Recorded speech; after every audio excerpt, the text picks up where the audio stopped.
Our journey begins in the ancient world, where one man from Africa would terrify the mightiest empire on earth and nearly bring Rome to its knees.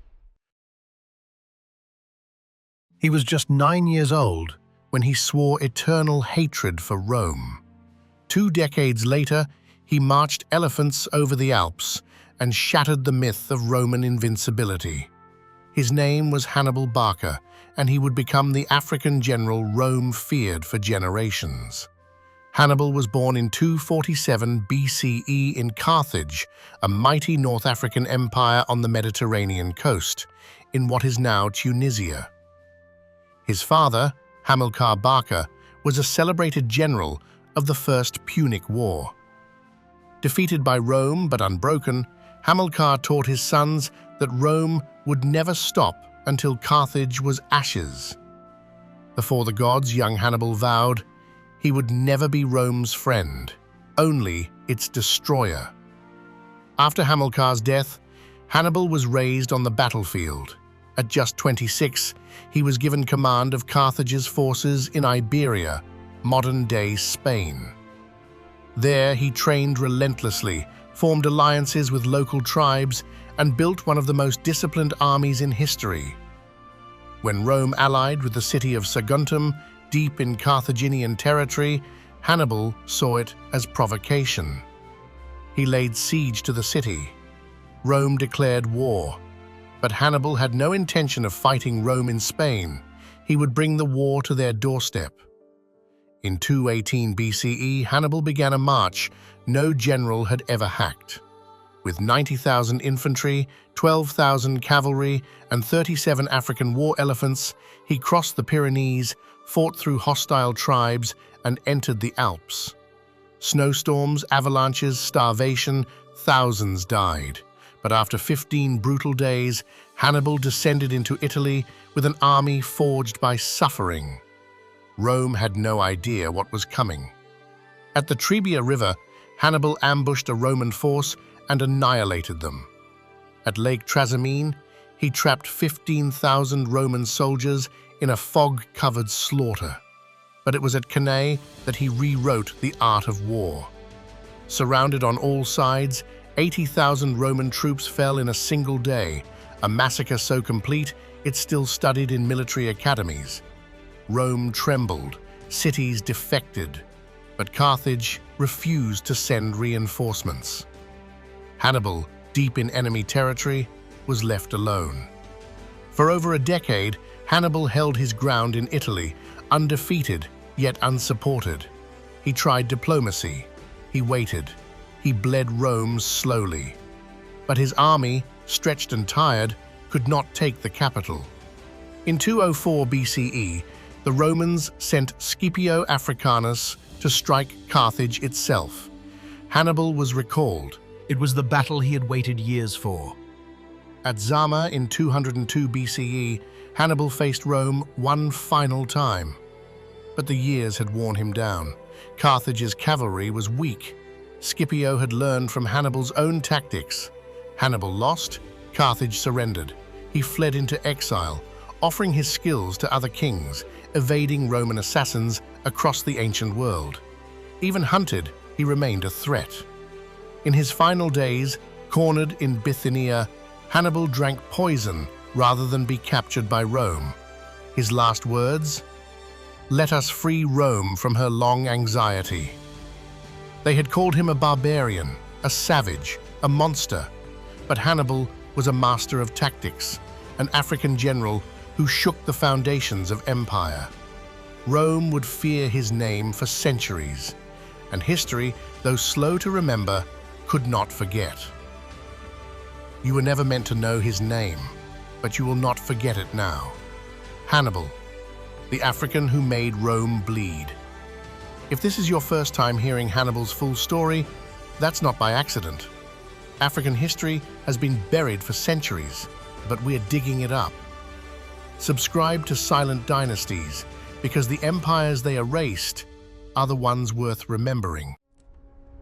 Centuries later, Africa's legacy of power shifted from the battlefield to the marketplace, with a king whose wealth was beyond imagination. In a world that worships wealth, one name still echoes louder than all others. Mansa Musa, the African king whose fortune broke economies and whose generosity built empires. Jeff Bezos, Elon Musk, they would have bowed in his presence. But who was this mysterious ruler from Mali? And how did he become, by all accounts, the richest human being in recorded history? Tonight, on Silent Dynasties, we uncover the story of a man whose power spanned deserts, whose gold turned cities to legend, and whose legacy still glitters beneath the sands of West Africa. The Mali Empire was born in the 13th century, a titan of trade, culture, and military might. It rose from the ashes of the crumbling Ghana Empire, uniting dozens of tribes and territories under one banner. Mali wasn't just powerful, it was strategic. Its lands straddled the mighty Niger River. Its soil held vast salt mines in the north and gold beyond imagination in the south. Gold that fed not only African markets, but Europe, Arabia, and the empires of Asia. Into this world came Musa Keita, later known as Mansa Musa. He wasn't born to rule. He was a deputy, appointed as regent, while the previous emperor, Mansa Abu Bakr II, launched a doomed voyage into the Atlantic, never to return. With the throne empty, Musa became emperor in 1312. And over the next 2 decades, he would transform Mali into the wealthiest kingdom on earth. Mansa Musa understood economics like few others. He knew that real wealth didn't lie in hoarding gold, it lay in controlling its movement. Mali's influence stretched across the trans-Saharan trade routes, connecting West Africa to the Mediterranean world. Caravans brought salt, copper, ivory, and enslaved people north, and returned with horses, textiles, and knowledge. Musa taxed every trade that passed through his domain. Gold dust was weighed by the handful, and Musa, he sat atop the supply chain. But he wasn't just a ruler of wealth, he was a ruler of faith. And in 1324, he made a decision that would shake the world. He would journey to Mecca, on Hajj, the sacred Islamic pilgrimage. But Mansa Musa did not travel like a man, he traveled like a god. Musa's caravan was a miracle in motion. 60,000 people, 80 camels, each carrying up to 300 pounds of gold. He brought servants, scholars, soldiers, musicians, griots, and slaves. The caravan stretched as far as the eye could see, a river of wealth flowing eastward. In every city he passed, Walata, Tagaza, Tuat, he handed out gold to the poor, bought food for his followers, and built mosques for the faithful. But it was in Cairo that the world truly saw his power. There, Musa spent so much gold, so freely, so lavishly, that it caused a financial crash. The price of gold plummeted. Inflation spiraled. Cairo's economy took over a decade to recover. Even today, economists call it one of the largest wealth transfers in history. But Musa didn't just spend, he invested. He met with scholars and architects, inviting them back to Mali. He built relationships with rulers and caliphs. His pilgrimage was a political mission, cloaked in piety. If you've made it this far, you're one of us. Be sure to like the video, subscribe for more stories they tried to erase, and check out our deep dive on King Ezana of Aksum, the ancient ruler who made Christianity African. When Mansa Musa returned to Mali, he brought more than memories. He brought knowledge. He commissioned grand mosques, including the legendary Jugurtha Mosque in Timbuktu, built by the Andalusian architect Abu Ishaq al-Sahili. He established madrasas, attracting scholars from Cairo, Mecca, and Fez. Timbuktu became one of the most important centers of Islamic learning in the world, home to tens of thousands of manuscripts. His empire flourished, cities grew, roads were paved, trade boomed. Musa's wealth wasn't just gold, it was culture, religion, diplomacy, and vision. And yet, even in his generosity, his riches were beyond measure. Modern economists struggle to estimate his fortune. Some place it at over $400 billion in today's money. But even that may be an understatement. Mansa Musa controlled the source of nearly half the world's known gold supply. He influenced global markets without ever leaving the continent. His name appeared in European maps, long before most of Africa was known to the West. He was drawn sitting on a throne of gold, a nugget in hand, crowned in jewels, and yet his story was nearly forgotten, erased by time, lost in the sands, buried beneath centuries of colonial distortion. Mansa Musa died around 1337, leaving behind a kingdom richer and more powerful than any before it in West Africa.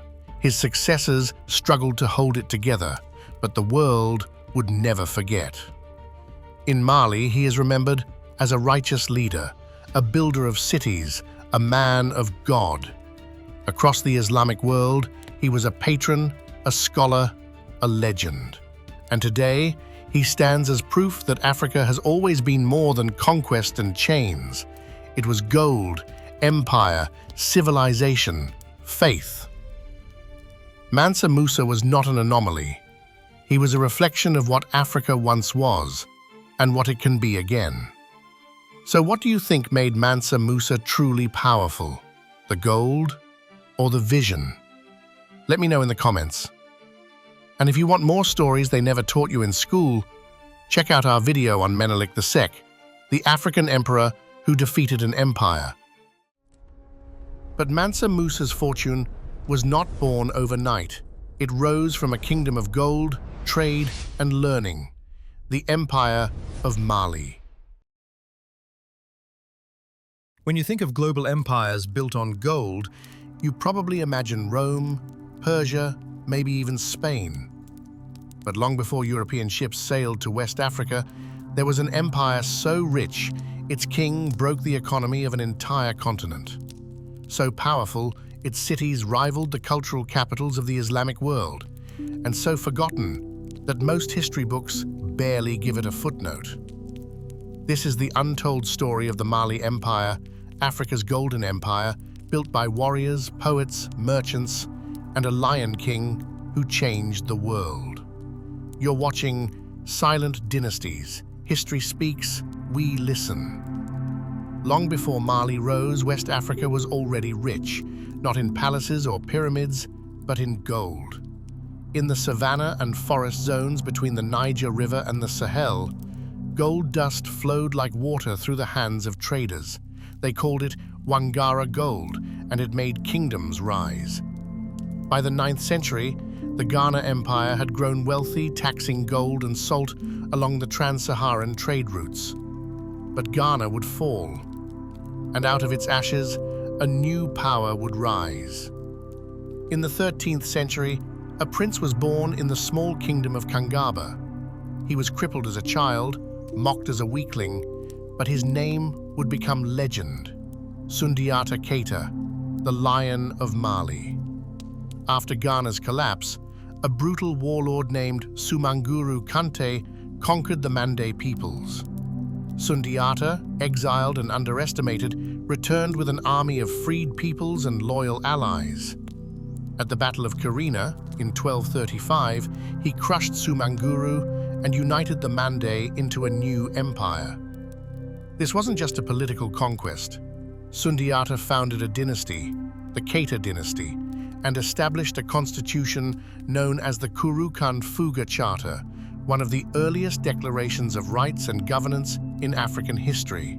Under Sundiata, Mali became more than a kingdom. It became a civilization. By the late 13th century, Mali stretched from the Atlantic coast deep into the heart of the Sahara. It controlled trade routes, copper mines, ivory forests, and above all, the gold fields of Bambouk and Bure. the empire ran on commerce. Caravans of camels crossed the desert to Timbuktu and Jenne, where traders brought books from Cairo, textiles from Fez, and glassware from Venice. Mali didn't just trade wealth, it generated it. Gold dust was used as currency. Taxes were paid in gold. Even the king, called the Mansa, had monopoly over all the gold nuggets, while only the smaller grains were allowed to circulate. But one ruler would take Mali's riches and fame to unimaginable heights. In 1312, Mansa Musa took the throne. He wasn't just a king, he was a world event. In 1324, Musa undertook the Hajj, the Islamic pilgrimage to Mecca, with 60,000 men, 80 camels, and over 18 tons of gold. He gave away so much along the way that he crashed the gold market in Cairo. Prices didn't recover for a decade. But Musa wasn't just flaunting wealth. He brought back architects, scholars, and poets. He built mosques, libraries, and schools. Most famously, he elevated Timbuktu into a center of Islamic learning, home to the Sankore University, which housed hundreds of thousands of manuscripts. Mali had become more than a trade empire. It was a beacon of scholarship, spirituality, and sophistication. By the 14th century, Timbuktu was legendary. Arab scholars spoke of its vast libraries and learned men. Travelers like Ibn Battuta wrote of its order, justice, and luxury. The Sankore Mosque served not just as a religious center, but as a university rivaling Al-Azhar in Cairo or Cordoba in Spain. The city was a crossroads. Islamic scholars from Morocco, gold traders from Ghana, book dealers from Arabia, blacksmiths, poets, and griots, keepers of Mali's oral history. In a time when much of Europe was burning witches and warring over thrones, Timbuktu was debating philosophy, astronomy, and jurisprudence. But all golden ages fade. After Mansa Musa's death, his successors struggled to maintain control. Vassal kingdoms broke away. The Songhai, once allies, rose to challenge Mali's supremacy. By the 15th century, Mali's borders had shrunk. By the 16th, it was a shadow of its former self. Then came European explorers, who mapped the coastlines, captured the trade routes, and began centuries of colonization. They dismissed the Empire of Mali as myth, ignored the manuscripts, and buried the story of a black empire that had once ruled with gold and wisdom. But Mali was not erased. Its blood runs through West Africa. Its stories are still sung by griots. Its manuscripts are being recovered and digitized, proof that a rich intellectual heritage once thrived. In modern Mali, the Keita name still holds reverence. And across the African diaspora, the story of Mali has become a symbol of lost greatness and future potential. This was not a forgotten corner of the world. It was a global force, a silent dynasty. So the next time someone tells you Africa had no history, tell them about the empire that once broke economies with gold and enlightened minds with knowledge.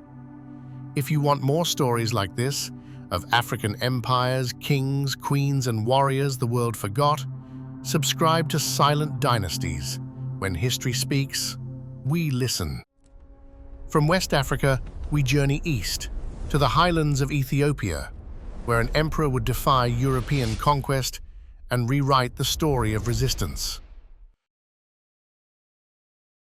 Dark clouds gathered over Africa in the 19th century. Europe wasn't just coming, it was already carving up the continent. Kingdom after kingdom collapsed. But in the highlands of Ethiopia, one man was preparing for war. He was no ordinary king.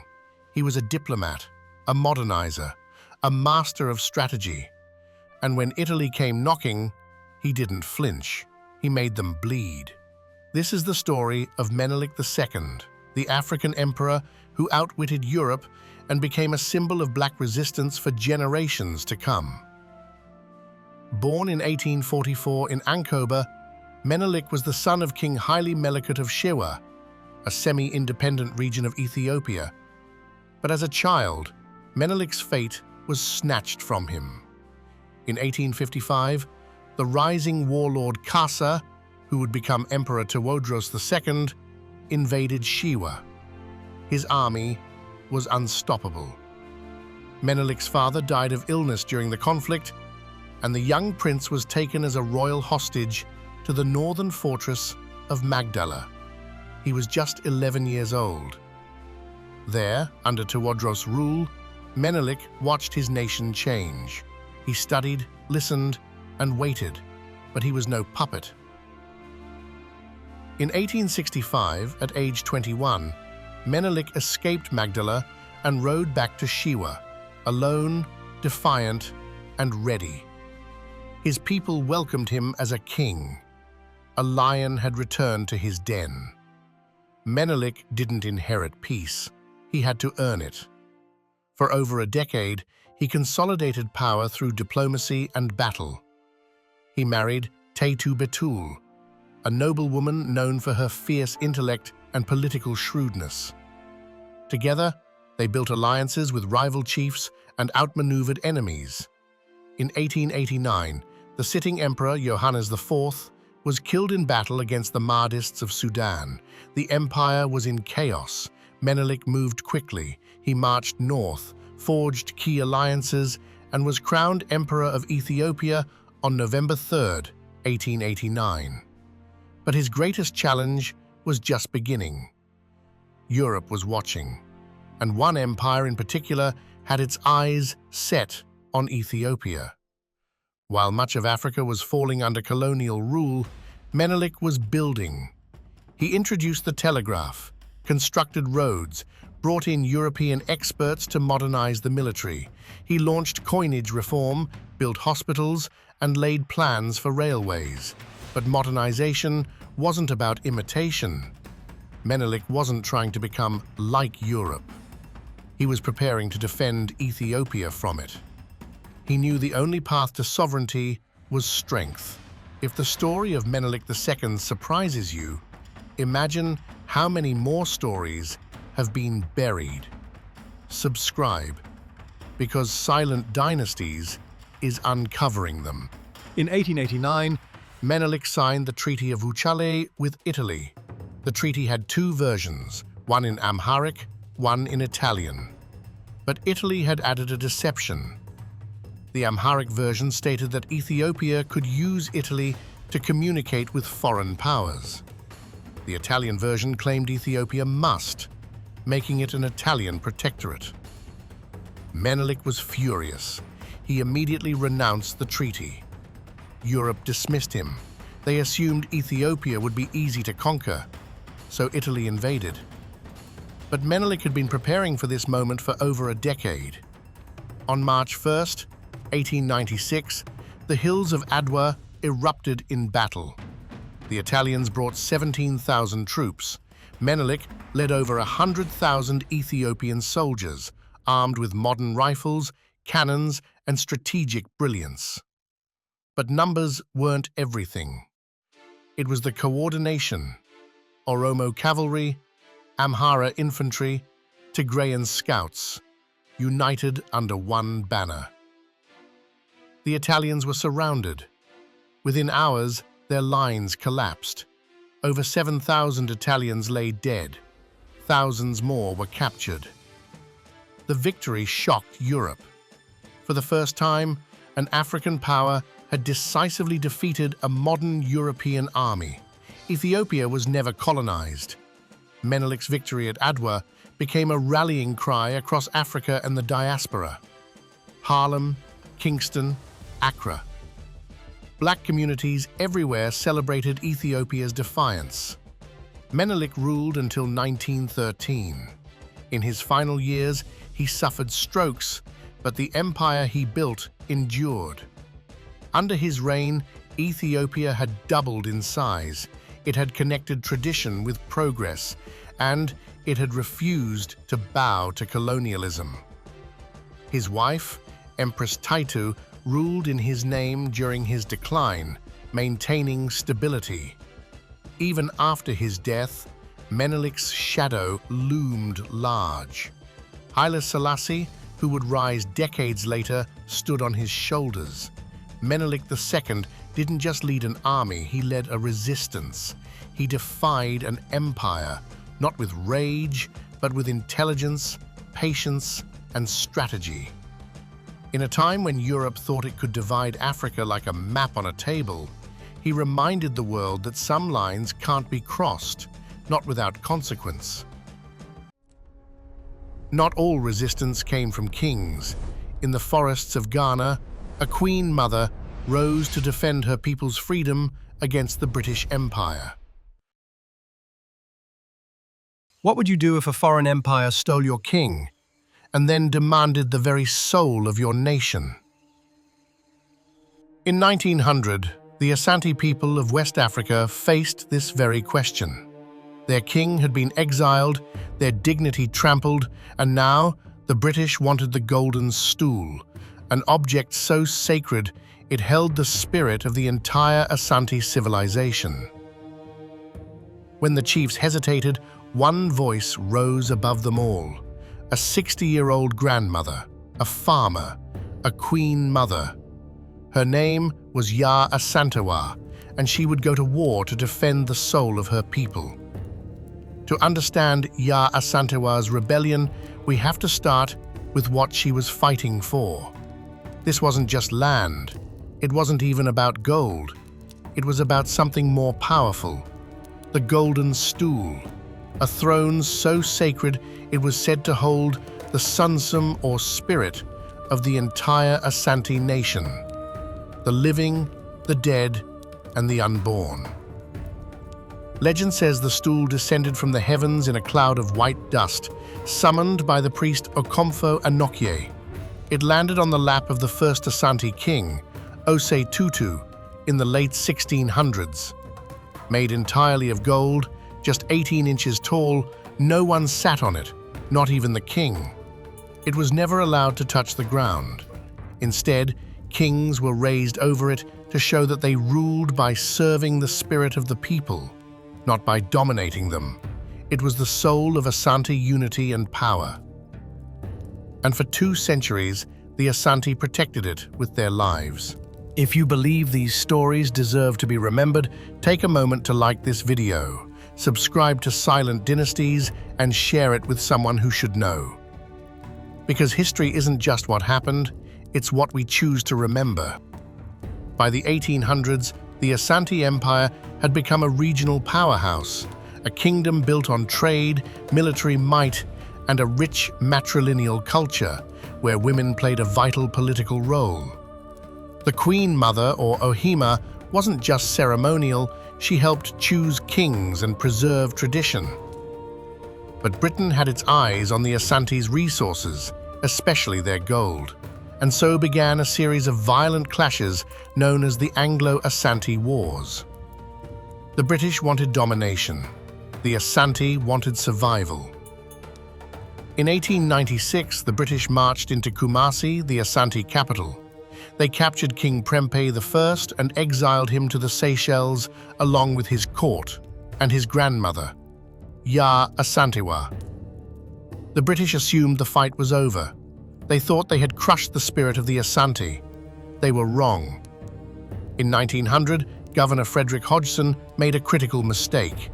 He summoned the Asante chiefs to a meeting in Kumasi, not to negotiate, but to demand the golden stool. With breathtaking arrogance, he asked, "Why am I not sitting on the golden stool? I represent the British crown. The stool should be here under me." To the British, this was a logical request. To the Asante, it was blasphemy. The chiefs left in silence, their fury burning beneath bowed heads. This wasn't just an insult, it was a declaration of spiritual war. Soon after, the remaining Asante leaders met to discuss their response, but many were too afraid to act. Some even considered revealing the stool's location to avoid more bloodshed. That's when Yaa Asantewaa stood up. She was in her 60s, a widow, a farmer, and the queen mother of Ejisu. What she said next changed history. Is it true that the bravery of Asante is no more? If you, the men, will not fight, then we, the women, will. I shall call upon my fellow women, and we shall fight till the last of us falls on the battlefield. Her words lit a fire. Chiefs who had been too scared to act now rose with resolve. The Asante knew they couldn't surrender their soul. They named Yaa Asantewaa commander-in-chief of the Asante army, the only woman to ever hold that role. If you're finding strength in this story, don't let it be forgotten. Hit that like button, subscribe, and comment, never bow, if you believe in honoring leaders who stood when others sat. Under Yaa Asantewaa's command, the Asante launched a surprise offensive. Her army of thousands, armed with spears, muskets, and unmatched courage, laid siege to the British fort in Kumasi, where Governor Hodgson and his men were holed up. For months, they trapped the British, cutting off their supply lines and pounding them with psychological warfare. Drums echoed through the forests, signaling unity and defiance. The British were shocked by the strength and strategy of this grandmother-turned-general. But eventually, the empire struck back. A massive force of 1,400 well-armed soldiers arrived, equipped with machine guns and artillery. The tide began to turn. The Asante fought fiercely, but their weapons were no match for industrial firepower. By 1901, Yaa Asantewaa and her top commanders were captured and exiled to the Seychelles. The rebellion had ended. Yaa Asantewaa died in exile in 1921, far from the land she fought to protect.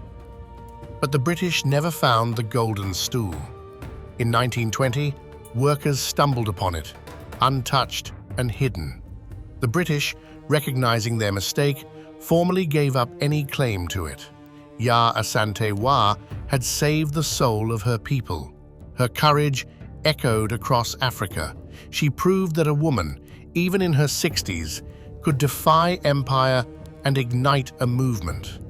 She inspired Ghana's future revolutionaries, including Kwame Nkrumah, and became a symbol of African resistance and female power. Today, schools, monuments, and festivals honor her name. Because when the kingdom needed a hero, a grandmother stood up, and an empire trembled. In the end, Yaa Asantewaa did not live to see her homeland free. She died in exile far from the soil she once vowed to defend. But her spirit never left the Asante. It lived on in every drumbeat, every chant, every generation that refused to kneel. They came for her king, they came for her culture, they came for her soul, but they left empty-handed, because one woman stood between empire and identity and did not flinch. Yaa Asantewaa is more than a name in a textbook. She is proof that resistance does not require an army, only the will to stand when no one else will. We tell her story not as a relic of the past, but as a mirror to the present, because somewhere today, another soul is standing her ground. If Yaa Asantewaa's courage moved you, help us keep stories like hers alive.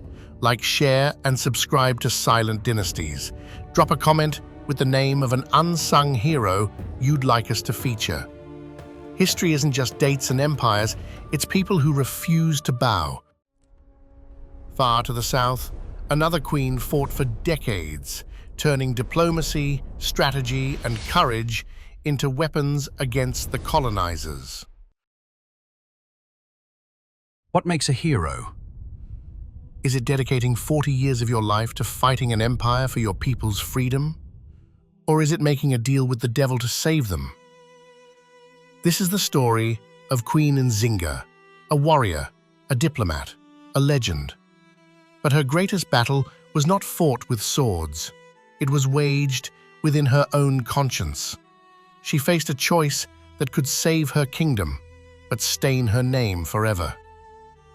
Her name was Nzinga Mbande.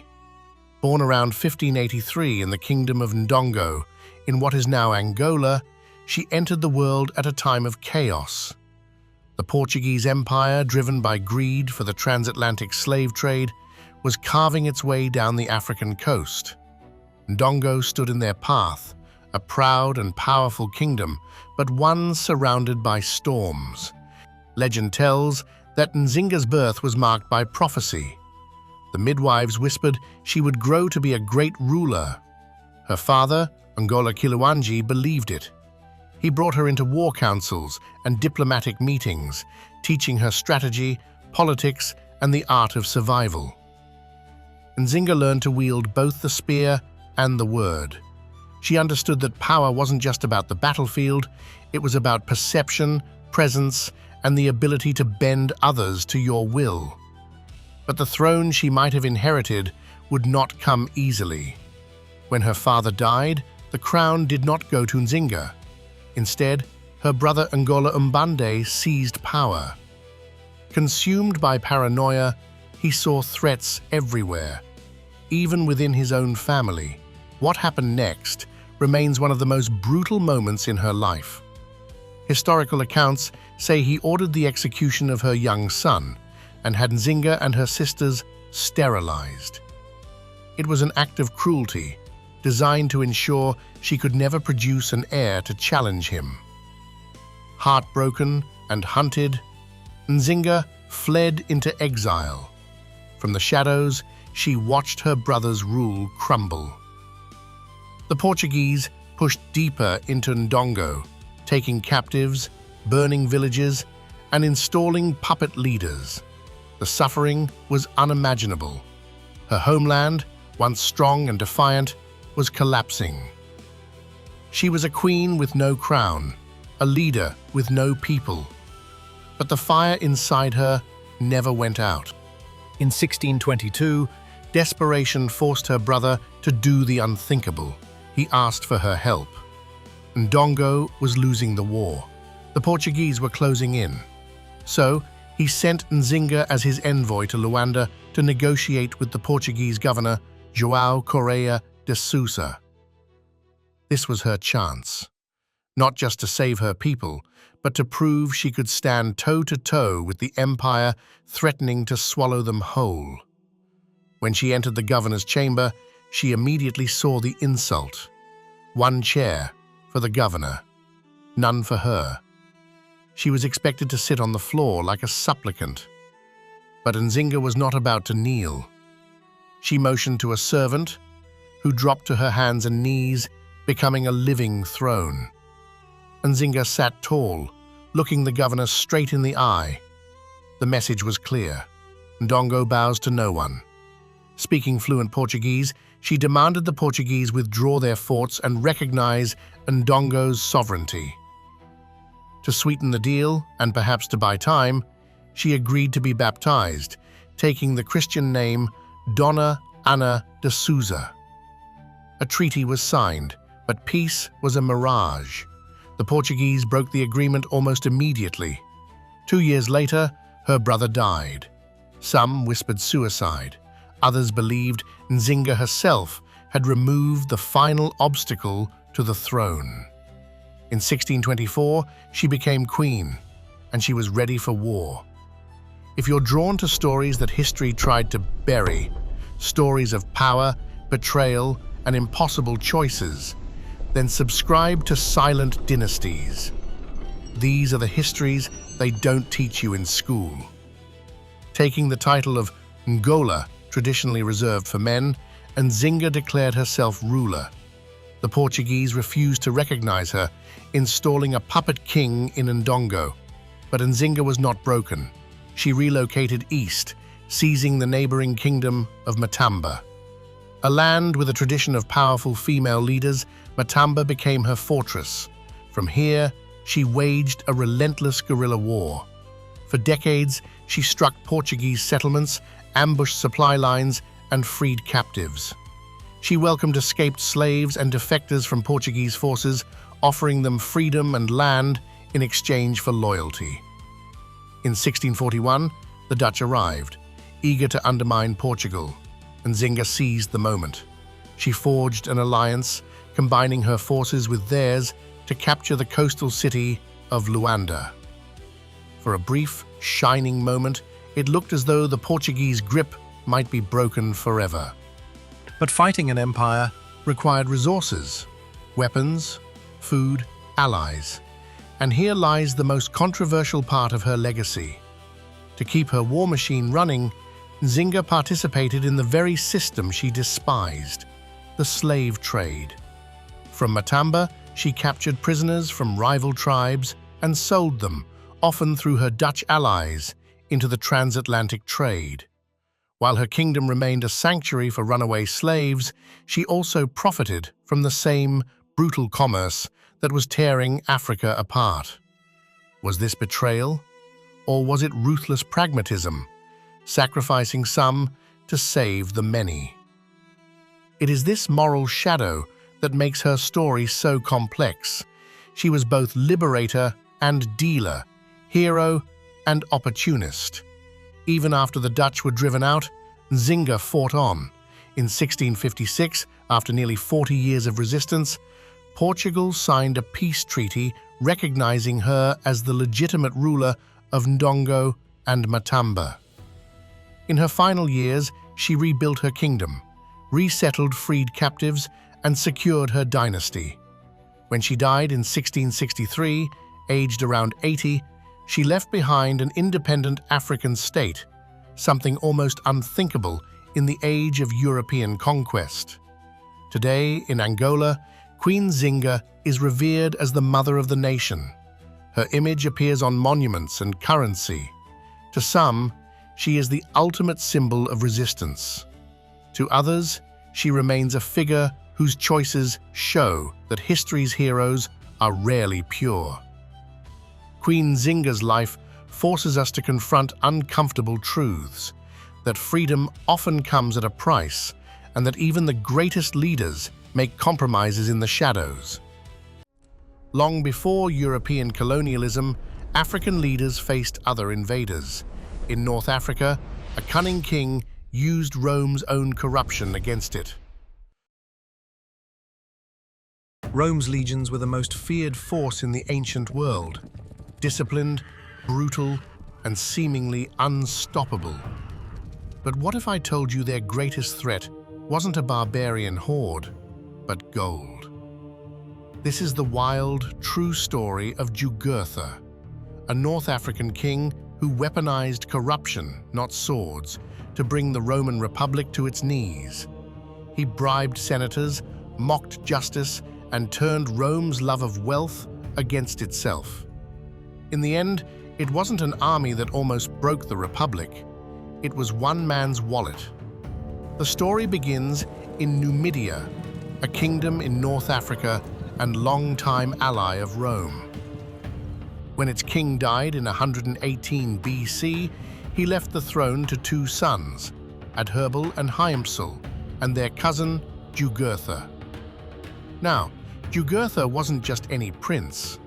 He had served alongside Roman generals in Spain and had learned a brutal truth. Rome's nobility would sell anything if the price was right. It didn't take long for chaos to erupt. Jugurtha had Hyamsul assassinated. Then he went to war with Adherbal. Outmatched, Adherbal fled to Rome, begging the Senate for help. He expected justice. What he got was betrayal. Rome sent a commission to investigate, but Jugurtha knew how the game worked. He flooded Rome with bribes, bags of silver to the right senators, deals whispered in marble halls. And it worked.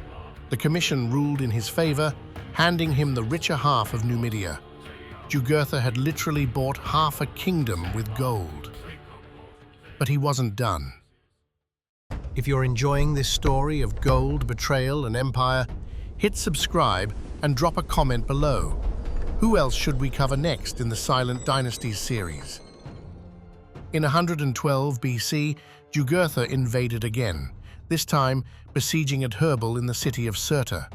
He ignored Roman warnings, took the city by force, tortured Adherbal to death, and slaughtered Roman merchants caught inside, that finally pushed Rome to act. The Senate declared war, but even then, gold kept talking. The first Roman commander in Africa quickly signed a ridiculous peace treaty. No punishment, no justice, just silence, bought and paid for. Outraged citizens demanded answers. A fiery politician named Gaius Memmius forced the Senate to summon Jugurtha to Rome under a promise of safe conduct. Jugurtha walked into Rome not as a fugitive, but as a man who owned the system. But when asked to name the senators he had bribed, a tribune named Gaius Baebius, secretly on Jugurtha's payroll, stood up and vetoed the testimony. In front of the Roman people, Jugurtha gagged the law itself. Then, while still in the city, he had another rival cousin assassinated and calmly walked out of Rome. As he left, the historian Sallust claimed Jugurtha looked back and said, "A city for sale and doomed to fall once it finds a buyer." Jugurtha's boldness turned him from a local king into a national scandal. His open contempt for Rome's authority shattered the Republic's illusion of moral superiority. The war dragged on, poorly. Roman generals kept failing. Rumors of bribery surrounded every defeat. But then, in 107 BC, a new leader emerged, Gaius Marius, a general from humble origins. Tough, ruthless, uninterested in Roman aristocrats or their bribes.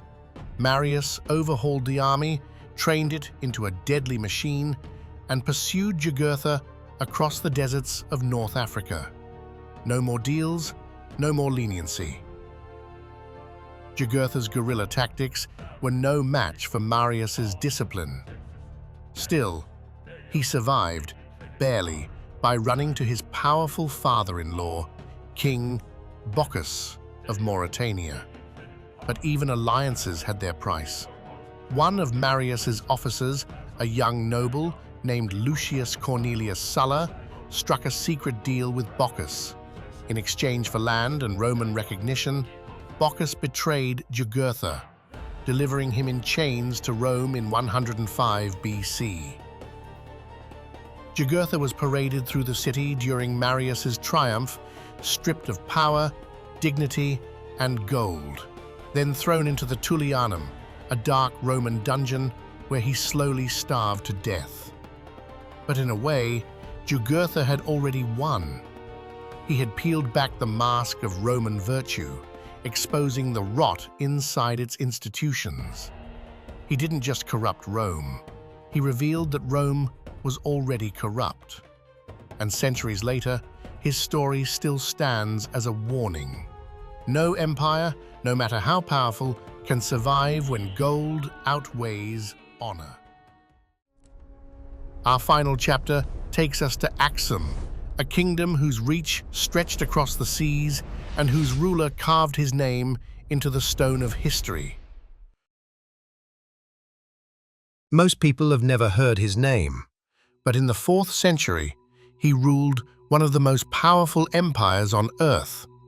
At a time when Rome was tearing itself apart, he united kingdoms, crushed ancient rivals, declared a new faith, and stamped the Christian cross onto the gold coins of Africa. This is not just the story of an empire. This is the story of King Ezana of Axum, a forgotten African ruler who stood shoulder to shoulder with the giants of history. He was born into royalty in the highlands of modern Ethiopia, sometime around the early 4th century CE. His mother was a warrior queen. His father had died young, and so Ezana inherited a throne, but not yet a kingdom. Axum was rich, blessed by geography and gold. Its trade port, Adulis, buzzed with merchants from Rome, Persia, and India. But its roads were hunted by raiders. Its rivals were gathering strength. And so, while still a boy, Ezana was taught two things: faith and war. Ezana came of age with a sword in his hand. He put down tribal rebellions that threatened his trade routes. He fortified the mountain passes and guarded the caravan lines. He didn't rule from a palace, he led from the saddle. But his true test was the kingdom of Kush. Kush had once rivaled Egypt, an empire of black pharaohs, stone pyramids, and ancient pride, and it stood directly in Ezana's path. He didn't hesitate. In a brutal campaign around 350 CE, Ezana invaded. He burned cities, toppled temples. He erased Kush from the map. We know this, not from legend, but from the Ezana stone, carved in 3 languages, Jets, Sabaean, and Greek. A king, broadcasting his triumph to the world. And then, he did something no one expected. Ezana converted to Christianity. Years before Rome made it official, Ezana embraced the new faith under the guidance of a Syrian Christian tutor named Frumentius. But this wasn't just spiritual, it was political. Christianity gave Ezana a bridge to the Roman Empire, a symbol of power, unity, and alliance. He became the first ruler in history to mint coins with the Christian cross. He declared Christianity the official faith of Axum. He built churches, sent missionaries, and forever changed the spiritual landscape of East Africa. To his people, he was not just a king, he was a vessel of the divine. Why doesn't we learn about kings like Ezana? Why are their stories buried while others are told again and again? At Silent Dynasties, we're here to change that. Subscribe and help us bring the lost voices of African history back into the light. Ezana ruled for decades, And under his leadership, Axum became one of the great powers of the ancient world. Its coins flowed through trade routes from Egypt to India. Its stone stelae towered over cities. Its script, Ge'ez, became the sacred language of a new Christian kingdom. But empires rise and empires fall. After Ezana's death, Axum held its place, briefly, but by the 7th century, the tides had turned. The rise of Islam cut Axum off from its Red Sea trade. Its forests were stripped, the soil eroded, and by the 10th century, the empire crumbled. Ezana's dynasty came to an end. Some say it was destroyed by a fierce warrior queen named Gudit. But even in ruin, Ezana's shadow remained. Today, the Ethiopian Orthodox Tewahedo Church still honors him. His coins are studied by historians across continents. His language survives in liturgy and prayer. And in the mountains of northern Ethiopia, the stelae still stand, silent, majestic, undeniable. Ezana didn't just rule an empire, he transformed a civilization, and he proved that Africa was never in the shadow of Rome. It stood beside it. What other kings like Ezana deserve to be remembered? Let us know in the comments. From warriors and emperors to queens and strategists, these are Africa's legends, their deeds echoing across centuries, shaping the world we know today.